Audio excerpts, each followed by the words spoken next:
성도의 정체성이라고 하는 제목으로 주제로 5번째 말씀을 듣는데, 정체성은 어려운 말이 아니고 이런 뜻입니다. 내가 누구인가 하는 것입니다. 내가 어떤 사람인가, 내가 어떻게 살아야 될 사람인가 라는 것을 아는 사람과 모르고 사는 사람들은 그 삶의 내용, 그 삶의 결과가 너무나 다르다는 것입니다. 이미 앞서 저는 4번의 말씀을 드렸습니다. 첫째는 우리는 복의 사람이다. 이스라엘 백성들이 광야를 지나갈 때 발람 왕이 발락을 통하여서 이스라엘 백성을 저주하라고 했습니다. 저주해. 알았어요, 저주할게요. 그런데 그 입에서 저주를 하려고 했는데 저주가 안 나가는 거예요. 여러분, 내가 생각한 대로 말이 나가는 것 아닙니까? 근데 저주를 하려고 하는데 저주가 안 나가요. 하나님이 그의 입을 막아버리셨고 도리어 복이 나가게 하셨습니다. 왜? 우리는 하나님께서 저주의 사람이 아니라 복의 사람으로 지으셨기 때문인 줄로 믿습니다. 따라 나는 복의 사람입니다. 그 다음 주는 제가 이 말씀 드렸어요. 우리는 종려나무와 같이 번성할 사람이고, 그 열매 기억하실 거예요. 열매가 얼마나 많습니까? 우리는 종려나무처럼 번성하는 사람이고, 백향목처럼 그 고지대에서도 눈밭에서도 올곧게 자라는 사람이다. 그러니까 여러분, 삶이 아무리 어려워도 아니야, 나는 그런 사람이 아니야, 나는 종려나무처럼 번성할 사람이고 나는 백향목처럼 곱게 성장할 사람이야, 이거를 기억하는 것입니다. 이게 정체성입니다. 세 번째는 제가 요셉 이야기 말씀드렸습니다. 형들에게 종으로 팔려가고 누명 쓰고 감옥에 가고 온갖 고생 다 했지만 그 고단스러운 상황 가운데서도 요셉이 놓치지 않은 게 있습니다. 어느 자리에서든지 맡겨진 일들을 신실하게 해냈습니다. 그치지 않는 신실성. 더 나아가서 그것만으로는 안 돼요.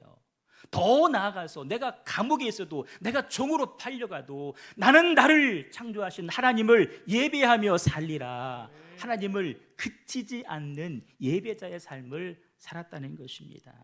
그것이 우리가 놓치지 말아야 될 성도의 정체성입니다. 지난주 말씀은 기억하시겠죠?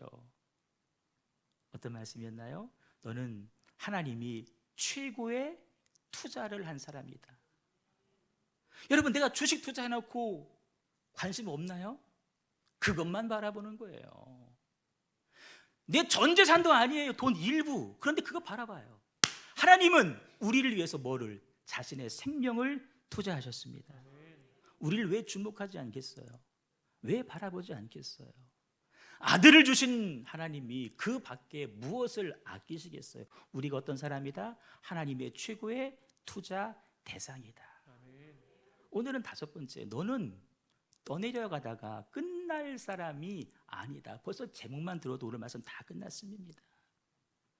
그렇게 인생의 어려움 가운데, 상황과 환경 가운데 이리 뒹굴 저리 뒹굴 이리저리 떠내려가다가 끝날 인생이 아니라 하나님이 개입하셔서, 하나님께서 건지셔서 너를 세우시고 너를 들어 사용하실 것이다. 누가? 모세만? 아니, 우리가. 바른 신앙의 정체성은 거기에 걸맞는 바른 삶을 살게 해줍니다. 바른 신앙의 정체성을 가진 사람은 감옥에서도 승리할 수 있습니다. 바른 신앙의 정체성을 가지고 사는 사람들은 고난과 핍박과 가난과 심지어 죽음 앞에서도 승리합니다. 우리가 잘 아는 바울과 스데반 집사님이 그런 삶을 사셨습니다. 성경의 메시지는 여러분 크게 2가지입니다. 축이라고 말할 수 있는데, 여러분 자동차 바퀴 양쪽에 축이 있죠. 이 축 중에 하나만 빠지면 자동차는 뒤집어집니다. 이 축이 견고해야 됩니다. 성경은 2가지 축입니다. 하나는 뭐냐? 하나님은 어떤 분이시냐?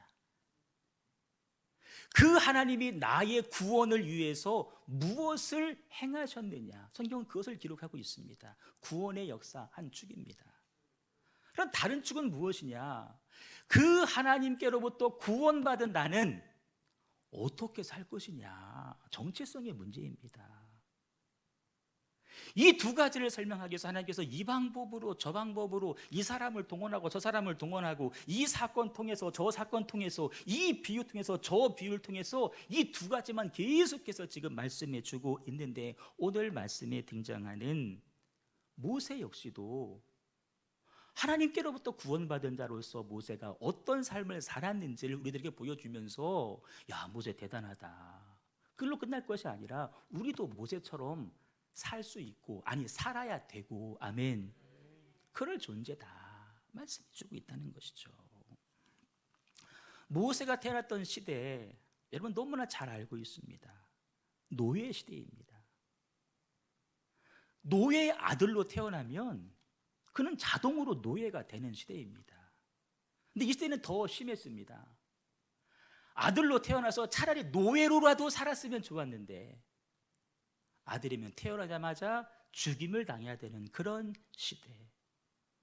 바로 그런 시대에 레위 지파의 두 젊은 남녀가 사랑을 해서 결혼을 하게 됩니다.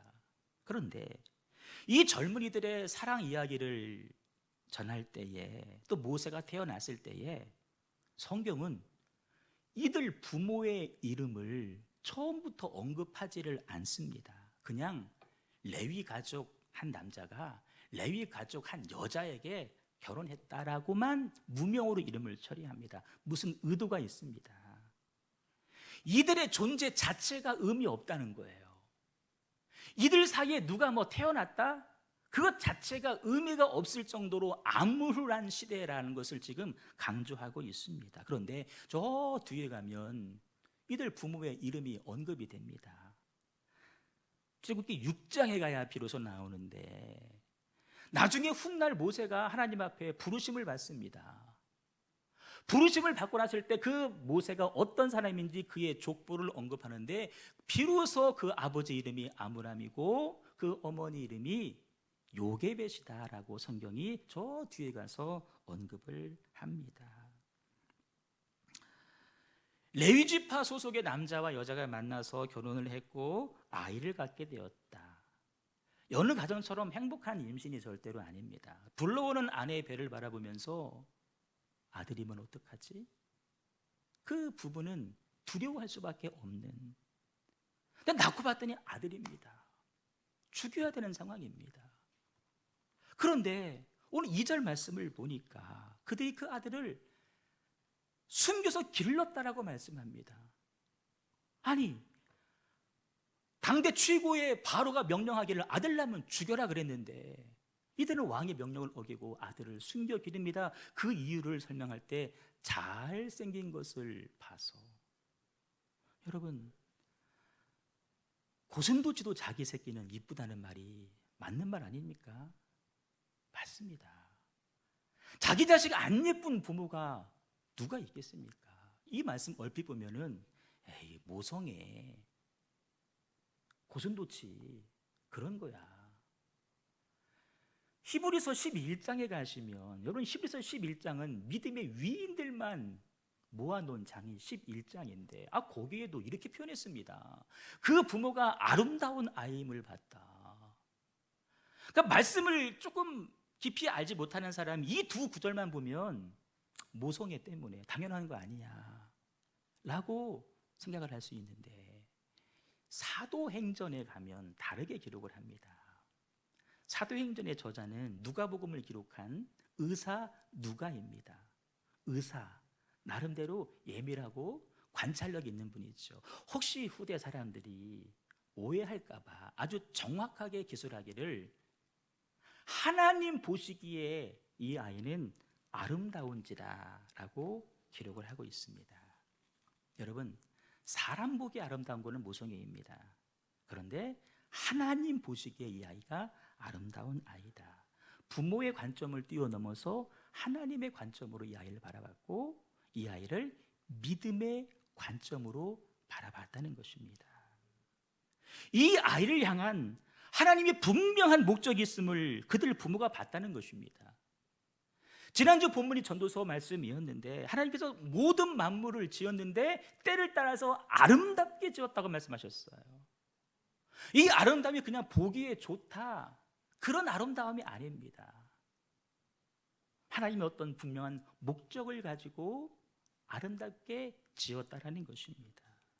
여러분, 모세의 부모가 구체적으로 이 아이의 어떤 하나님 모시기에 아름다운 모습을 발견했을까요? 모세의 부모 역시 우리와 똑같은 성정을 가진 사람입니다. 모세의 부모가 나중에 하나님이 이 모세를 잘 키워서 출애굽을 할 때 지도자로 세울 것이고, 우리 아들이 반석을 내리치면 물이 나올 것이고, 홍해가 갈라질 것이고, 이 일에 내 아들을 쓸 거야 라고 생각을 했을까요? 아닙니다. 그런 생각 감히 인간의 생각으로는 할 수가 없습니다. 우리는 하나님의 뜻과 계획을 다 알 수가 없기 때문에 그렇습니다. 하지만 이 부모가 분명히 믿은 사실 하나가 있습니다. 뭐냐? 자기들의 조상 아브라함에게 했던 하나님의 말씀을 그들이 전해서 듣고 있었습니다. 400년간 가서 애굽에서 종살이를 할 것이다. 그러나 때가 되면 네 자손들이 나오게 될 것이다. 그때는 출애굽이라고 하는 단어조차도 몰랐던 시대이지만 우리가 지금 종살이를 하고 있어. 그런데 때가 되면 하나님께서 우리를 구해내실 거야 라고 하는 믿음의 조상 아브라함에게 했던 말씀들을 이들 부모가 기억을 하고 있고, 가만 계산을 해보니까 그 400년이 이제 얼추 치어가는 거예요. 때가 됐구나. 하나님의 역사가 이제 곧 일어날 것이다. 그리고 뭔지는 모르지만, 어떻게 쓸지는 모르지만 그 일에 하나님께서 이 아들을 쓰실 거야 라고 부모가 믿었다는 거예요. 그 확신과 믿음 가운데 출애굽에 대한 소망을 가지고 있었기 때문에 용기를 내서 그 아이들을 숨겨 길렀다는 것입니다. 그런데 상황이 좋지 않게 흘러갑니다. 더 이상 아이를 숨겨 기를 수 없는 그런 때가 왔습니다. 애가 크니까 목소리가 커지는 거예요. 울음소리가 커지는 거예요. 담장 밖으로 들려옵니다. 그러면 아이도 죽고 부모도 죽게 됩니다. 그래서 아이를 어떻게 합니까? 갈대 상자를 만들어서 나일 강가에 내려놓는데, 상자 만들어서 담아서 애를 내려놨구나. 그래서 성경은 그렇게 말씀하지 않습니다. 아주 구체적으로 자세하게 설명을 해주는데, 갈대 상자에 담아서 나일 강가 사이에 두고, 버리고가 아니라 두고 내려놓고라는 표현입니다. 이렇게 했다라고 성경이 말씀을 하고 있습니다. 죽을 운명 속에서 태어난 아들을 살리기 위해 부모는 눈물로 갈대 상자를 엮었습니다. 역청과 나무 진을 칠한 그 상자에 아이를 담아서 나일강에 내려놓습니다. 이 본문을 우리가 이미 익히 잘 알고 있습니다. 근데 마음 한구석에 드는 질문이 있습니다. 물론 3개월간 목숨을 담보로 아이를 기른 거 정말 대단한 용기 맞습니다. 그냥 버리지 않고 갈대 상자를 만든 거 부모로서 나름대로 할 수 있는 최선을 다했다라고 말도 할 수 있을 것 같습니다. 그런데 그럼에도 불구하고 버린 거는 버린 거 아닙니까? 라고 우리가 생각을 할 수가 있습니다. 근데 여러분, 성경은 그런 관점으로 바라보고 있지 않다는 것입니다. 매정한 눈으로, 비정한 눈으로 그들의 부모를 평가절하하고 있지 않다는 것입니다. 아이를 버린 것이 아니라, 포기한 것도 아니라 하나님의 능력의 손길에 맡겼다라고 성경이 우리들에게 말씀을 하고 있다는 것입니다. 하나님의 선하고 아름다운 계획이 이 아이를 통해 이루어질 것이다 분명히 믿은 이 부모들은 아이를 버린 것이 아니라 어떻게 했다? 하나님 앞에 내어 맡겼다. 왜 그런 해석이 가능한지, 여러분, 갈대 상자 상상이 되어지죠? 갈대로 만든 상자. 근데 이 단어를 조금 우리가 분석이라고 할까요? 공부해 볼 필요가 있습니다. 갈대가 뭘까?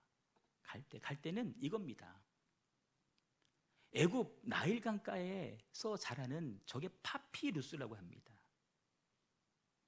저거를 잘 펴서 옛날 종이가 없던 시대에 성경을 제일 처음 저기다 기록을 했습니다. 파피루스입니다. 그런데 저것을 잘 물에 적시고 또 말리고를 반복해서 잘 엮어서 뭐를 만들었냐면 고대인들은 배를 만들었다고 합니다. 배.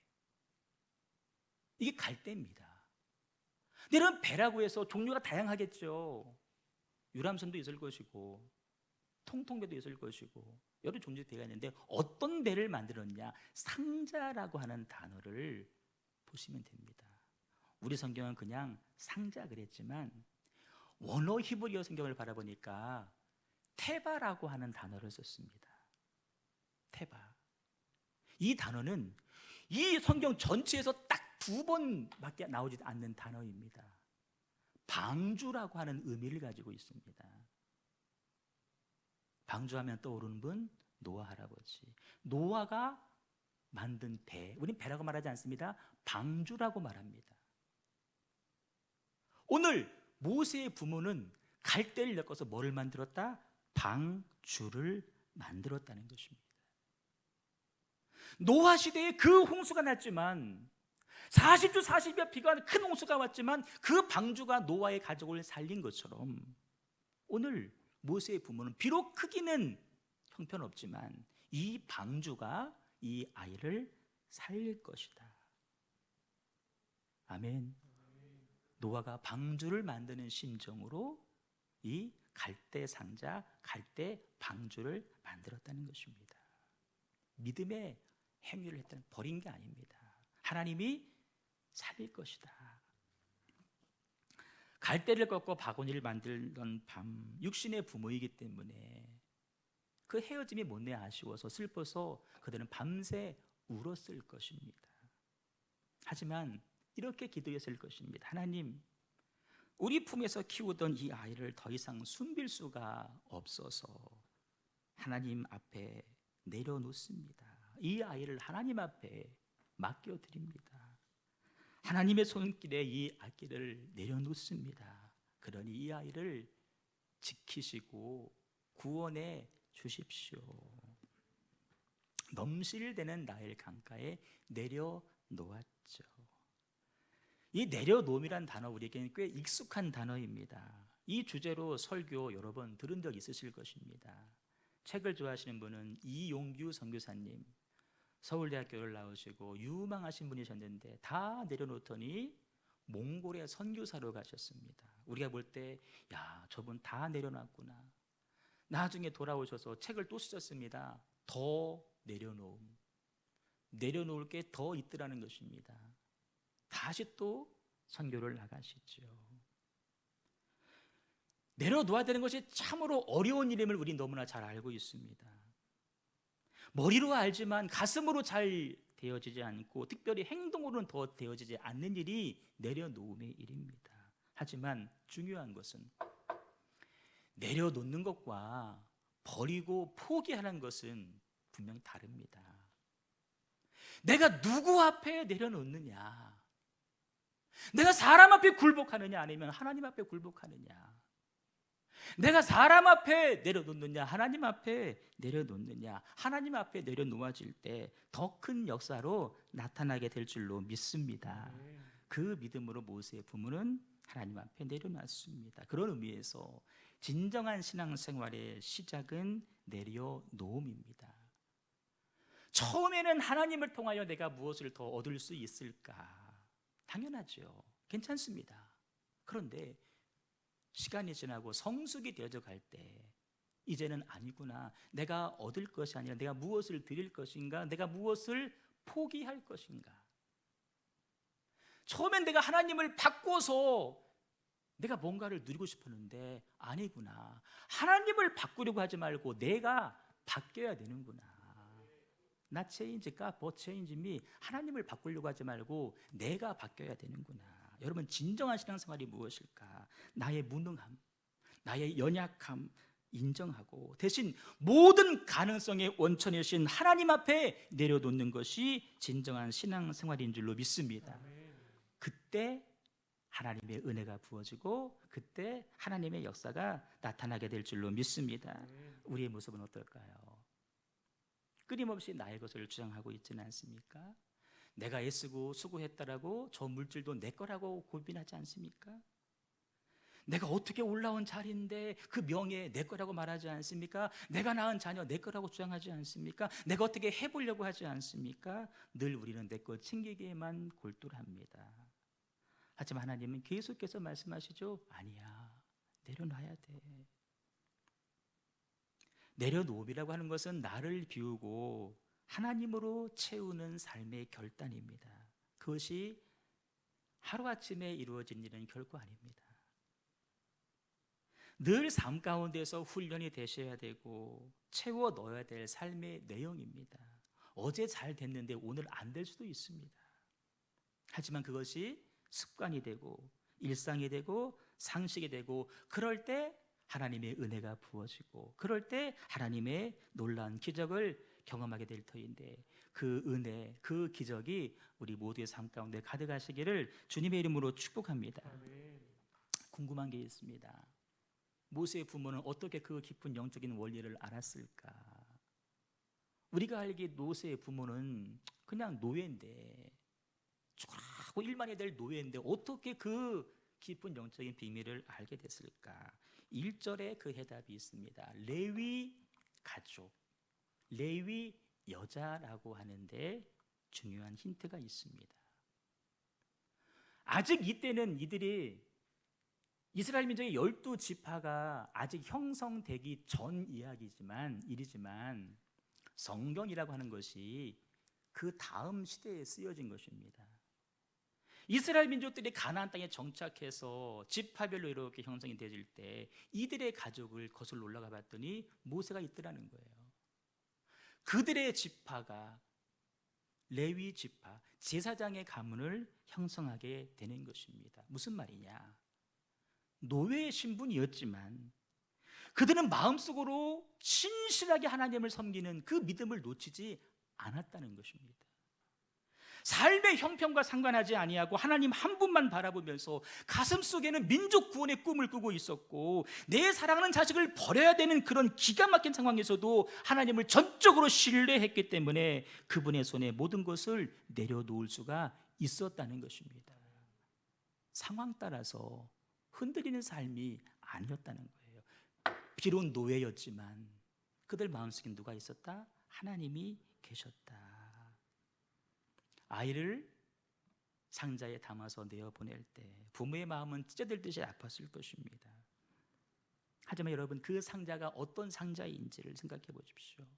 겉으로 볼 때는 그냥 갈대로 만든 상자입니다.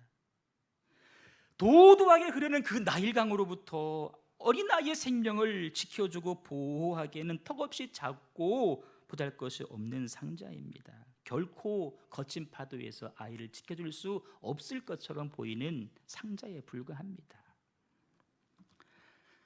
잠깐은 그 아이를 지켜줄 수 있었겠죠. 하지만 영원히 그 아이를 지켜줄 수 없는 한계를 가진 상자가 갈대 상자임에 틀림이 없습니다. 방향을 잡아주는 어떤 키가 그 상자에는 없습니다. 동력을 제공하는 돛대도 달려있지 않습니다. 떠내려가지 않도록 붙잡아줄 닷도 그 갈대 상자에는 달려있지를 않습니다. 그러나 그의 부모는 믿는 게 있습니다. 무엇을 믿습니까? 이 작은 갈대 상자가 이 아이를 지켜줄 것이 아니라 하나님의 능력의 손길이 이 아이를 지켜줄 것이다. 아멘. 상자를 만들긴 만들지만 방주를 짓는 심정으로 이 방주 상자가 아이를 지켜주는 것이 아니라 하나님의 능력의 손길이 이 아이를 지켜줄 것이다. 지금 내 인생이 작아 보여도 대단한 것이 없어도 남들처럼 화려한 인생이 아니어도 그 인생이 하나님 앞에 내려지고 하나님 앞에 맡겨지면 하나님 역사하사 세워지는 역사, 지켜지는 역사, 쓰임받는 역사가 나타나게 될 줄로 믿습니다.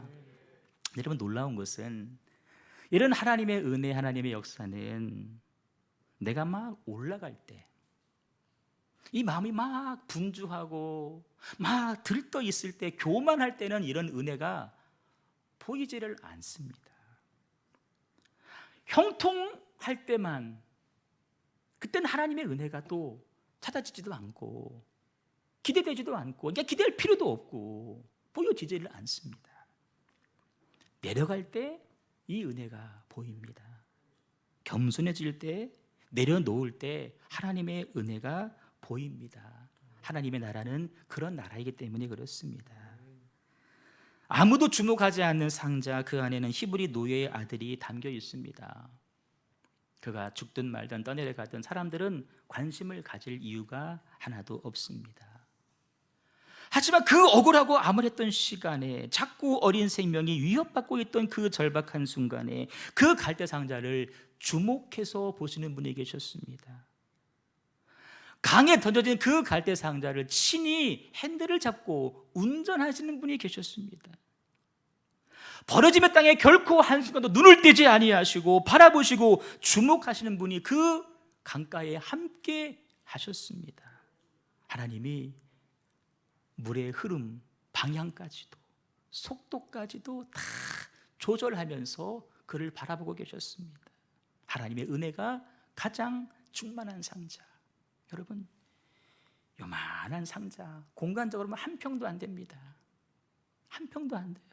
하지만 그 안이 하나님의 가장 크신 은혜가 그 속에 채워져 있었다는 거예요. 우리의 작은 이 심령 속에, 여러분들 거하는 가정에 하나님의 은혜가 채워져 갈 수 있기를 주님의 이름으로 축복합니다. 세상의 닷줄은 다 끊어진 상태였지만, 부모의 줄도 끊어졌지만, 아이의 부모가 하나님께 아이를 내어 맡기니 하나님이 끈이 되어 주셨습니다. 부모의 손을 떠나는 그 순간 하나님의 손길이 갈대 상자를 이끌어가고 계셨습니다. 역사의 어두운 밤에도 함께 하셨습니다. 불법이 자행하고 폭력이 난무하던 자리에도 하나님이 그와 함께 하셨습니다. 여러분, 이 긴 이야기, 아니 어쩌면 잘 아는 이야기를 왜 이렇게 제가 길게 장황하게 이야기를 할까? 이것이 절대 모세만의 이야기로 끝나는 것이 아니라는 것입니다. 두 축을 말씀드렸습니다. 하나님이 하신 구원의 역사, 그 구원을 경험한 사람들이 어떻게 살았느냐, 하나의 샘플입니다. 그들만의 이야기가 아니라 이 이야기는 바로 오늘 저와 여러분의 이야기. 이 모세의 삶의 자리에 여러분 자신을 대입시켜 보시고, 여러분의 자녀를 한번 대입시켜 보시고, 여러분의 가정을 대입시키고, 여러분의 직장을 한번 대입해 보시고, 우리가 속한 이 교회 공동체를 한번 대입해 보십시오. 흥분이 되지 않습니까? 모세만의 이야기가 아니라는 것입니다. 우리 인생도 갈대 상자에 담겨야 됩니다. 담겨져서 하나님 앞에 내려져야 됩니다. 여러분의 자녀도 방주 갈대 상자에 담겨서 하나님 앞에 내려져야 됩니다. 그럴 때 어떤 사람의 갈대 상자는 말 그대로 폼난다, 최신 갈대. 어떤 사람의 갈대는 막 치장을 막 해서 스티커도 붙이고 뭐도 붙이고 막 화려하게 치장했을 수도 있어요. 모양을 냈어요. 어떤 사람은 좀 더 튼튼한 재료로 더 접착력이 좋은 역청을 발랐을 수도 있습니다. 반면에 어떤 사람이 갈대를 봤더니 아무런 장식도 없어요. 전혀 사람들의 눈길을 끌지 않는 그런 갈대 상자일 수가 있습니다. 근데 여러분, 그 겉모습이 어떠하든지 간에 하나님이 보실 때, 하나님의 눈으로 바라보면 그건 다 갈대 상자에 불과한 것입니다. 지금 내 삶의 형편이 좀 나을 수도 있고 어려울 수도 있습니다. 그런 하나님 보시기에는 다 동일한 모습입니다. 지금 나의 모습이, 내 자녀의 모습이, 우리 가정의 경제가, 건강이 하염없이 또 내려간다고 생각이 될지 모릅니다. 무슨 민족 구원은 둘째치고 자기 인생 하나 지금 앞가림할 수 있을까 걱정이 될 수도 있을지 모릅니다. 그러나 갈대 상자, 방주에 담겨서 하나님에게 내어드리기만 하면 그 공간 안은 하나님이 주인이시기 때문에 하나님이 하나님의 뜻대로 가장 아름다운 방법으로 인도에 가실 줄로 믿습니다. 하나님이 함께 하시기 때문에 임마누엘, 하나님이 우리와 함께 하신다. 여러분, 그게 복음 아닙니까? 그것을 고백하고 찬양하는 것이 우리의 예배가 아니겠습니까? 어떻게 하루하루를 내가 살아가고 있는지, 정말 말도 안 되는 이 고난의 끝은 어디인지, 도대체 나를 하나님이 살릴 것인지 죽일 것인지, 이러다가 내 인생이 끝나는 거 아닌가, 날마다 불안하고 날마다 두렵고 날마다 걱정이 태산인 그런 시간을 보낼 때도 분명히 있을 것입니다. 그러나 여러분 기억하십시오. 하나님의 손에 이끌리는 갈대 상자라면 소망이 있습니다. 여러분의 갈대 상자, 여러분의 자녀를 담은 갈대 상자를 누구 손에 맡기겠습니까? 그 갈대 상자에는 하나님의 목적이 함께 흘러가고 있습니다. 3개월 살다가 죽을 아이로 이 땅에 던져지지 않았다는 것입니다. 잘 알다시피 민족을 구원할 자라고 하는 하나님의 분명한 목적이 그 안에 담겨 있는 것입니다. 하나님의 목적이 있기 때문에 절대로 뒤집히지 않습니다. 하나님의 목적이 있기 때문에 악어가 건드리지도 못합니다. 우리가 볼 때 뒤집히는 거 아니야? 아닙니다. 그건 우리의 감정이고 우리의 느낌일 뿐입니다. 하나님이 인도하시기 때문에 사단이 결코 뒤집지 못하는 것입니다. 그 후의 스토리 잘 아시죠? 아이를 죽이라고 명령한 바로의 딸이 마침 거기 와서 모세를 발견하고 양자를 삼습니다. 유모를 찾는데 모세의 친엄마를 발탁해서 친엄마 젖을 먹으면서 아이가 신앙교육을 받게 됩니다. 여러분, 우연을 가장한, 근데 우리는 우연 믿는 사람이 아닙니다. 뭐라고 고백합니까? 하나님의 개입이라고 고백을 하는 것입니다. 하나님의 역사다, 하나님의 은혜라고 우리는 말을 하는 것입니다. 모세의 삶 언저리에 하나님이 역사하고 계셨습니다. 출애굽기 말씀을 보시면 하나님의 백성들의 삶을 분명히 보고 계셨다, 그들의 부르짖음을 듣고 계셨다, 그들의 근심을 알고 계셨다라고 분명히 말씀해 주고 있습니다. 2장도 마찬가지입니다. 그들의 고통의 소리를 들으시고, 과거에 듣고 끝난 게 아니라 지금도 듣고 계시다는 겁니다. 그들의 언약을, 그들에게 맺어준 언약을 기억하사 지금도 그 기억은 유효하고 있다는 표현입니다. 하나님이 그들을 기억하셨더라, 기억하신 것이죠. 그 하나님이 지금도 우리 삶 가운데 함께 하시사 우리를 주목하시고 우리를 위해서 일하고 계시는 줄로 믿습니다. 그 자리가 여러분, 내가 몸서리치도록 싫은 그 자리일지라도, 내가 정말 그렇게 힘겹게 몸서리치도록 아파했던 그 자리라고 할지라도 하나님은 그 자리에서 우리와 함께 하고 계십니다. 사람의 마음을 움직이는 하나님께서 아이를 죽이라 명령했던 바로의 왕궁에서 모세를 자라게 했고, 아이를 죽이라 명령했던 그 바로의 딸을 통해서 양자로 삼고 그를 건졌고 그를 자라게 했습니다. 하나님의 은혜입니다. 9절에 보면 공주는 말합니다. 이거 내가 한 거예요. 내가 한 거예요. 나를 위해서 내가 계속해서 자기가 했다라고 자기 자신을 드러내는. 근데 우리 그렇게 말하지 않습니다. 누가 한 겁니까? 하나님이 하셨다, 하나님이 하셨다, 하나님이 하셨다. 사람이 한 것이 아니라 하나님이 하셨다. 철저히 하나님께 붙들린 인생, 하나님께 맡겼더니 하나님 개입하십니다. 하나님께 맡겼더니 하나님이 건져내십니다. 하나님께 맡겼더니 그 자리에서 건짐을 받습니다. 하나님께 맡겼더니 자기 엄마 품으로 돌아가지 않게 됩니까? 지금은 집에서 빨래를 하고 건조기에서 말리는 가정들이 덜어 있습니다. 제가 어릴 적에 저희 집 마당에 빨랫줄이 있었습니다. 제 기억에 참으로 신기했던 것은 한겨울입니다. 그렇게 추운 날인데 엄마가 빨래를 합니다. 이른 아침에 빨래를 해서 그 마당에 있는 빨래줄에 그 빨래를 넣습니다. 바라보면서 아니 이 날씨에 저 빨래가 논다고 말로 안 얼면 그만이지 밭에는 얼더라고요. 얼어버려요. 빨래가 딱딱해져요. 무슨 뭐 미역처럼 이렇게 다시마처럼 딱딱해지더라고요. 한참 놀다가 와서 봤더니 그 빨래가 다 말라 있는 거예요. 무슨 말씀이냐? 그렇게 얼어있던 빨래도 하나님께서 정오에 햇빛을 주시니 그 빨래가 마르더라.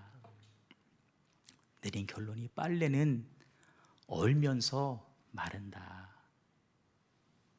여러분 이 사실을 한번 잘 곱씹어 보십시오. 우리 인생이 지금 얼어 계시나요?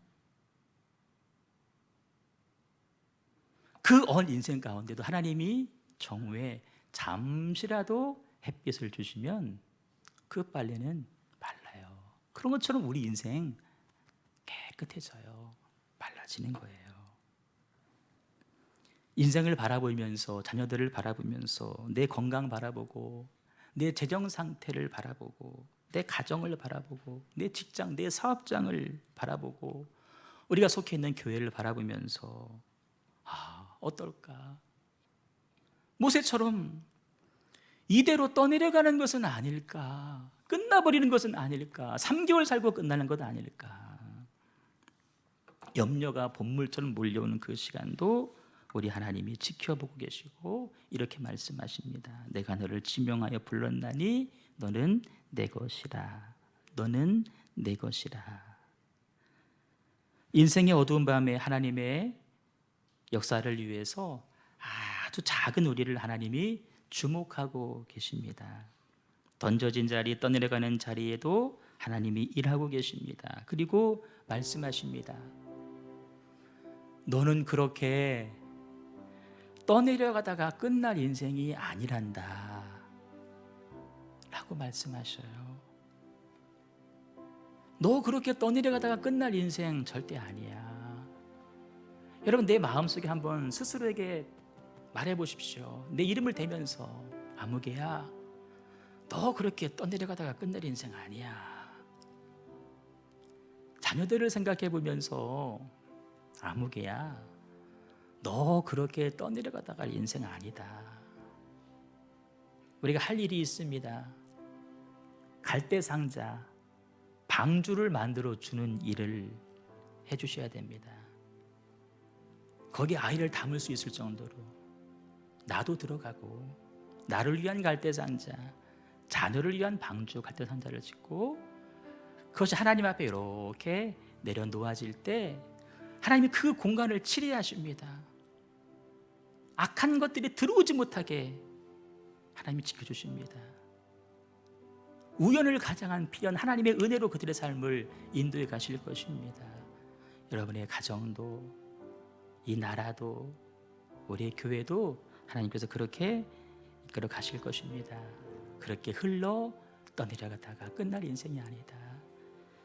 눈에 보이는 상황과 환경 때문에 두려워하거나 염려하지 마십시오. 하나님께서 우리와 함께 하시며 우리를 인도해 가실 것입니다. 우리 그 간절한 마음의 소원을 담아서 하나님을 찬양하겠습니다.